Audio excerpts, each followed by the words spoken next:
내가 내게 돌로 제단을 쌓거든 다듬은 돌로 쌓지 말라. 내가 정으로 그것을 쪼면 부정하게 함이니라. 너는 징계로 내 제단에 오르지 말라. 내 하체가 그 위에서 드러날까 함이니라. 아멘. 오늘이 절기상 백로인데 풀잎에 하얀 이슬이 맺힌다는 백로입니다. 그리고 이제 가을의 문턱에 완연히 들어갔다고 해서 백로인데 윤달이 있었어도 절기가 잘 맞지 않는 더위 가운데 9월 첫 주를 맞이하신 우리 성도 여러분에게 하나님 은혜가 충만하기를 기도합니다. 지난주 수요일 날 우리 선상금 집사님께서 그런 얘기를 해요. 지인 중에 한 명이 어머니를 잃었다는 거예요. 여자분인데. 근데 최근에 아들이 군대를 갔대요. 그러니까 어머니를 잃어버리고 아들이 군대 갔고 그러니까 혼자 자식도 없고 빈 집에 혼자 남은 쓸쓸한 마음에 남편이 있는데도 불구하고 극단적 선택을 해서 세상을 떠났다. 그런 얘기를 합니다. 참 마음이 아프더라고요. 인간의 외로움, 인간의 홀로 된 느낌, 참 그것처럼 쓸쓸하고 어렵고 힘든 게 없습니다. 그러면서 그러는 거예요. 이제 선상금 집사님이 자고 있는데 남편이 와갖고 이렇게 보고 간다는 거예요. 아이고 우리 아들도 군대 갔는데 혹시 내 아내가 또 이렇게 좀 마음이 그런가 해가지고 이렇게 살피고 간다. 참 인간은 외롭습니다. 인간은 그립습니다. 뭔가 상실되고 어려움을 겪었을 때 참 누군가 같이 있었으면 좋겠고 그걸 잃었을 때 그 상실감과 외로움이 너무 커서 죽음보다 더 힘들게 느껴지기도 하는 것이 우리 인간입니다. 그래서 인간이 외로움 때문에 술도 먹고 외로움 때문에 과소비도 하고 외로움 때문에 집착도 하고 외로움 때문에 건강을 잃기도 한다는 거예요. 그래서 사실 외로운 사람일수록 과소비도 한다는 거예요. 근데 고독과 외로움은 틀리다는 거예요. 고독은 스스로 정말 자신을 고독하게 하나님을 찾는 것이라면 외로움은 달래야 하기 때문에 그 달래짐이 없으면 과소비로 또는 충동적 참 술이나 이런 걸 집착하면서 달래면 달랠수록 더 외로움이 더해진다. 불충분하다. 필요와 억울함과 욕구가 있는 인간이라는 것을 보여주는 것입니다. 외로움에 처한 인간처럼 위험한 존재가 없다는 거예요. 외로움에 처한 인간은 극단적으로 무슨 행동을 할지 모르고 외로움에 처한 인간은 또 사람들에게 가스라이팅 당하기도 쉽고 보이스피싱이나 또는 사람에게 덜컥 믿고 따라가다가 참 손에 막급한 일을 당하기가 쉽다는 겁니다. 그 외로운 사람들이 그래서 우상 숭배도 한다는 겁니다. 나의 외로움을 달래기 위하여 은과 금으로 그런 것을 만드시는 거예요. 오늘 성경에서는 이렇게 하나님께서 얘기합니다. 나는 너희들에게 말하는 여호와다. 22절에 나는 너희들에게 나타나 말하는 여호와다.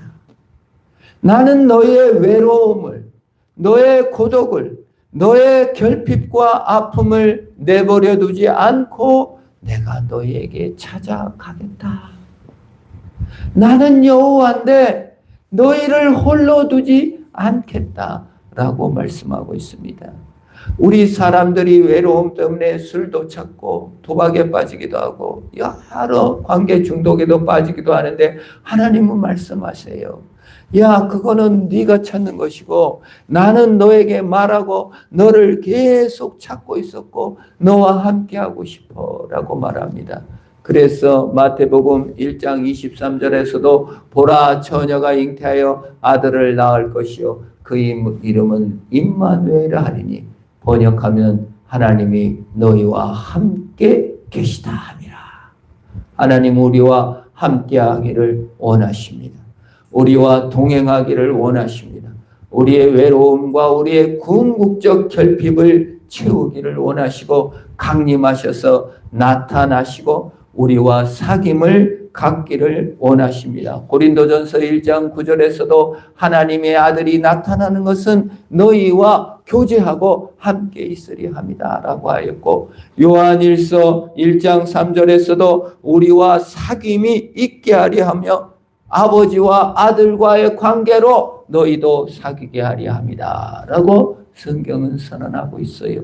그래서 예수를 믿는다는 건 무엇입니까? 하나님이 나를 찾아오셨구나. 외로운 나를 찾아오셨구나. 홀로인 나를 찾아오셨구나. 하나님이 나와 영원히 함께 하시고 지금 이 순간에도 함께 하고 계신다는 거예요. 그걸 못 보는 건 뭐예요? 우상 때문에 못 봐요. 그게 가리워져서 하나님이 안 보일 뿐이지 하나님이 보이시고 함께 하신다 그 말이에요. 오늘 구약성 인간의 본성을 보여줍니다. 두려워해요 하나님을. 그래서 하나님이 나타났는데 가까이 가기를 싫어합니다. 직접 만나러 오셨는데 직접 안 만나겠다고 모세를 대비자로 보냅니다. 구름 가운데 번개 가운데 두려워서 못 가요. 그리고 다른 대형물을 찾아요. 예나 지금이나 똑같아요. 하나님 앞에 나가고 하나님이 함께 하심으로 위로를 받은 게 아니라 무서워서 못 가고 대형물 다른 우상들을 채워서 사람으로 물건으로 술로 이런 것들로 자신의 내면을 채우느라고 하나님이 함께 하신 것을 보지 못하는 거예요. 그래서 하나님께서 23절에 나를 비겨서 은으로나 금으로나 너희를 위하여 신상을 만들지 말라. 하나님이 나타났으면 있는 그대로 그냥 하나님 하고 뛰어가면 되지. 거기다 은금으로 하나님을 만들지 말라는 거예요. 나의 이름을 위하여 자신의 유익을 위하여 하나님을 이용하지 말라는 겁니다. 자신의 공로와 행위로 하나님을 만들지 말라는 거예요. 그냥 하나님께 나아가라는 거예요. 자신의 방식대로 하나님을 섬기지 말고 그럼 더 외로워져요. 더 힘들어져요. 결핍에서 시작한 외로움에서 달래기 시작한 자기 위로를 멈추고 그냥 하나님께 나가라는 거예요. 자기 중심을 내버릴 때 하나님이 보이는 거예요. 내 슬픔을 버릴 때, 내 자아를 버릴 때 하나님을 있는 그대로 보게 되는 것입니다. 하나님의 사랑을 보라는 거예요. 24절에 그래서 흙으로 토단이 흙이에요. 토단을 쌓고 그 위에 양과 소로 내 번제와 화목제를 드리라. 내가 내 이름을 기념하게 하는 모든 곳에서 내게 임하여 복을 주리라. 오늘 하나님은 이스라엘 백성들에게 흙으로 제단을 쌓으라고 명령하셨습니다. 다이아몬드가 아니에요. 금이 아니에요. 은이 아니에요. 돌이 아니에요. 흙으로 쌓으래요. 겸손과 순종을 말합니다. 인간은 예배는 흙의 예배입니다. 우리가 진흙이잖아요. 제단이라는 건 예배인데 예배 드릴 때 흙으로 예배해요. 내 흙, 나 자신이에요. 흙으로 예배하는 거예요. 내 자신이 나와 하나님께 드리는 거예요. 흙으로 예배하는 것이지요. 공로나 행위나 다이아몬드나 내 업적이나 실적과 실력으로 예배하는 것이 아니라 흙된 내 모습 그대로 하나님께 순종과 겸손으로 드릴 때 은혜가 쏟아지는 줄 믿습니다. 오늘날은 제단을 쌓을 필요가 없이 예배로 흙된 내가 주님 앞에 나가는 것입니다. 참된 흙 대신 완전한 제단은 예수 그리스도께서 쌓으셨어요. 예수 그리스도는 흙입니다. 아담이 되셨어요. 제2의 아담이에요. 흙으로 오셨어요. 겸손으로 오셨어요. 순종으로 오셨어요. 이제 예수 그리스도께서 완전한 흙이 되셔서 제단이 되셔서 죽으셨으므로 부활하셨으므로 우리는 예수를 의지하여 하나님 앞에 나가는 것인 줄 믿습니다. 흙으로 제단을 쌓으라. 예수로 제단을 쌓으라는 뜻이에요. 네 행위로 네 자랑으로 제단을 쌓지 예배드리지 말고 흙으로 제2의 아담 되시는 완전한 흙이신 예수로 예배하는 자는 복이 있는 것입니다. 내게 임하여 복을 주리라. 제단을 쌓았는데 예배를 드렸는데 예수로 예배하는 자에게 복이 임하는 줄로 믿는 것입니다. 성령과 연합되었고 예수와 연합되어 외롭지 않는 것입니다. 물질이 없어서 외로운 사람이 많아요. 사람이 없어서 외로운 사람이 많아요. 성공하지 못해서 외로운 사람이 많아요. 그런데 우리는 흙 대신 예수 그리스도 안에서 연합되어 완전한 복을 받게 된 자다. 이런 행복과 감격이 예배 가운데 있고 매일 있기를 축원합니다.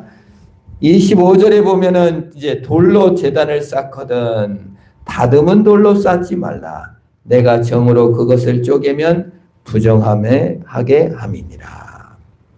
다듬은 돌은 인간의 기술과 자랑을 상징합니다. 미켈란젤로의 다비드상이라든지 피에타 이렇게 죽은 예수를 안고 있는 마리아상 한 번쯤은 보셨을 거예요. 얼마나 청재적인 작가며 세계적 역사상 이 미켈란젤로의 제품이 얼마나 위대한지 이탈리아에서 나라와도 바꾸지 못한다. 이럴 정도로 놀라운 예술품들이 아닙니까? 그 외적 치장과 화려함과 멋짐으로 돌로 깎은 이 아름다운 예술품으로 하나님께 나아가지 말라 그 말이에요.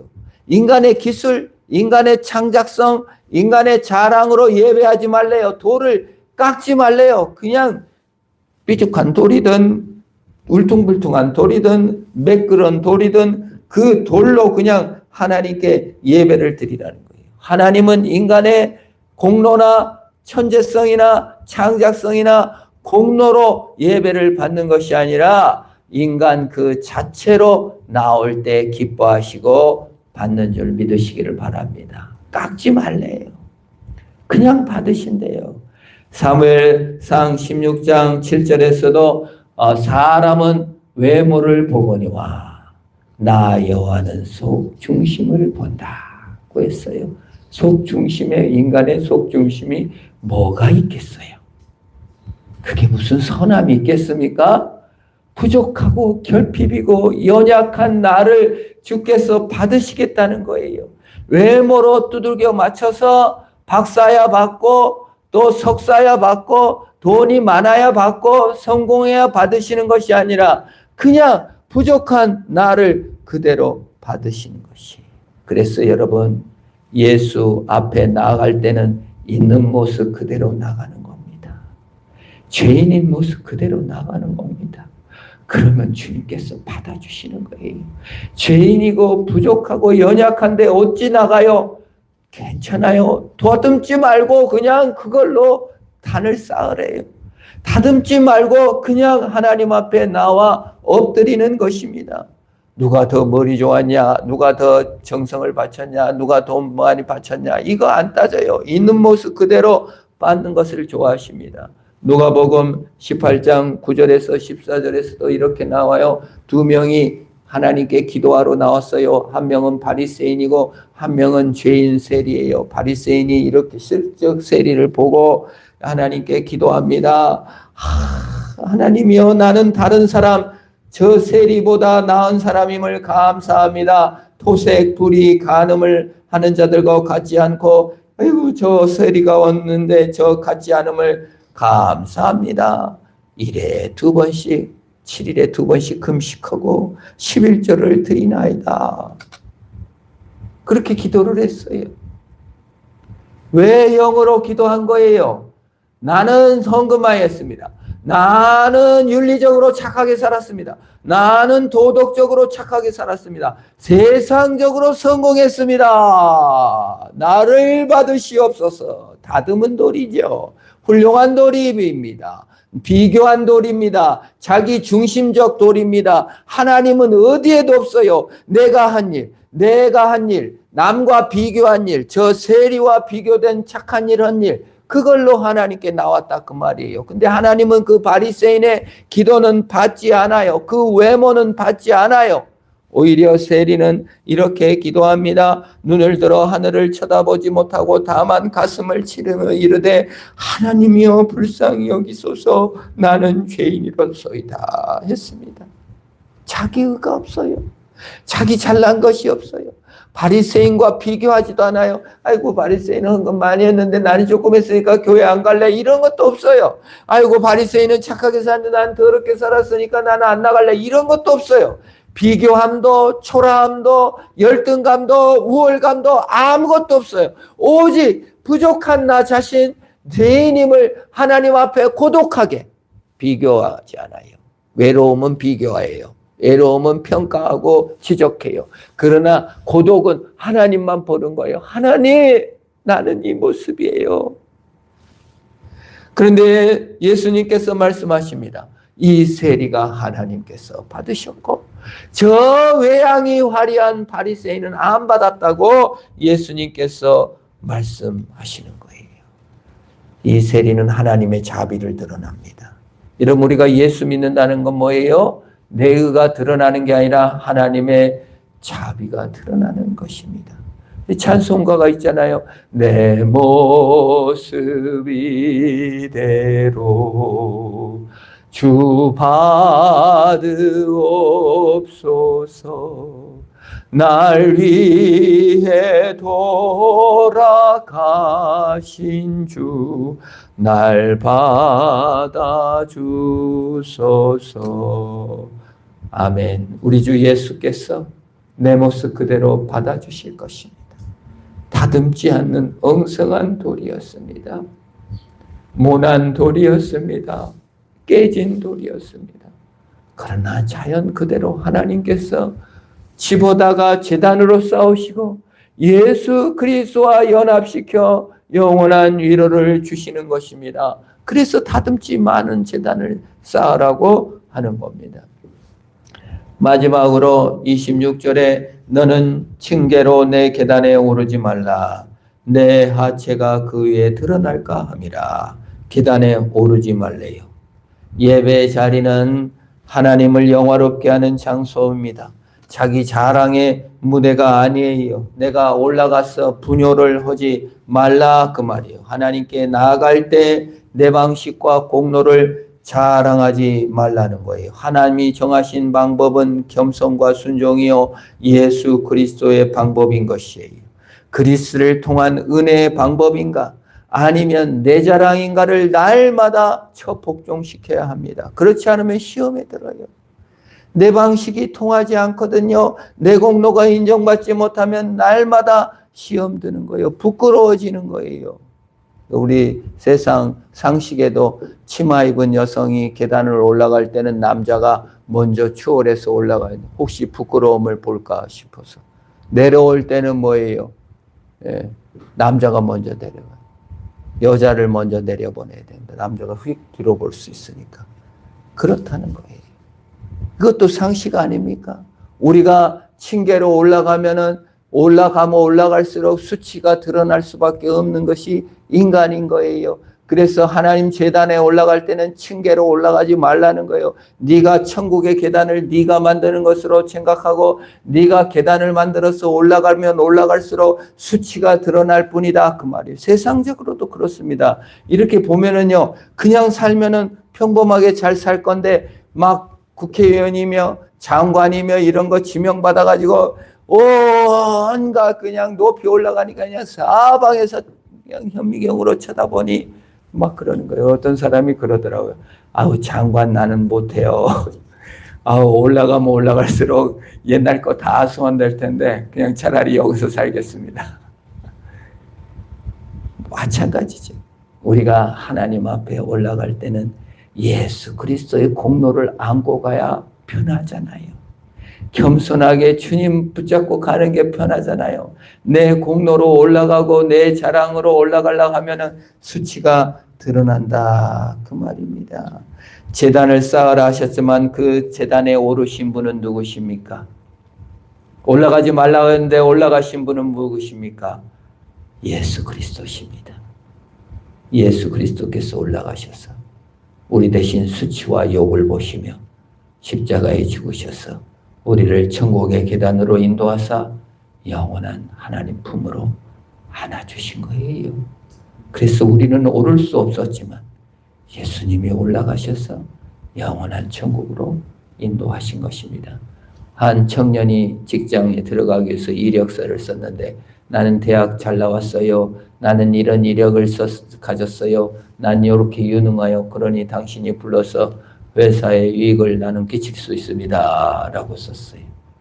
근데 또 한 청년은 같은 회사에 지원하면서 나는 이렇게 어려움 때문에 대학을 가지 못했지만은 이렇게 공부해서 학위를 땄습니다. 나는 이런 어려움을 겪었지만은 이런 그 어려움으로 이런 교훈을 배우고 이렇게 내가 도전해서 이렇게 극복했습니다. 그런 식의 이력서를 썼는데 좋은 대학 나오고 경력 많고 똑똑한 그 사람은 합격이 안 되고 이력이 별로 안 좋은 사람이 합격이 된 거예요. 너무 화가 나가지고 담당자한테 찾아가서 아니 나 같은 사람이 어떻게 떨어질 수 있냐 했더니 당신은 너무 훌륭하다고.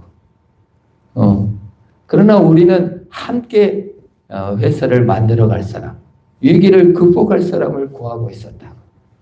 이런 일화가 있습니다. 우리가 하나님 앞에 어떤 이력서로 합격하기를 원하십니까? 하나님이 어떤 자를 구하고 있을까요?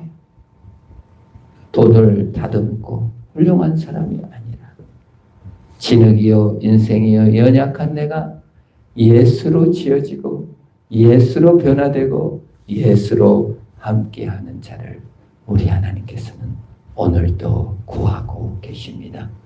우리 하나님 앞에 나아갈 때 예수로 옷 입고 예수로 변화되며 승리하는 저와 여러분 되기를 축원합니다. 기도하겠습니다. 하나님 아버지, 실패와 죄에도 불구하고 영원히 함께해 주시는 예수 그리스도의 능력을 신뢰하게 하여 주시옵소서. 실패에도 다시 변화되게 하시는 하나님, 그 영원하신 하나님으로 능력을 삼아 승리하는 내가 되게 하시기를 간절히 빌고 소원합니다. 내 이력을 높이기 위해서 무슨 일이든 감행하는 이 사회의 위험성을 내려놓고 주님 앞에 겸손히 서게 하여 주옵소서. 예수님의 이름으로 기도합니다.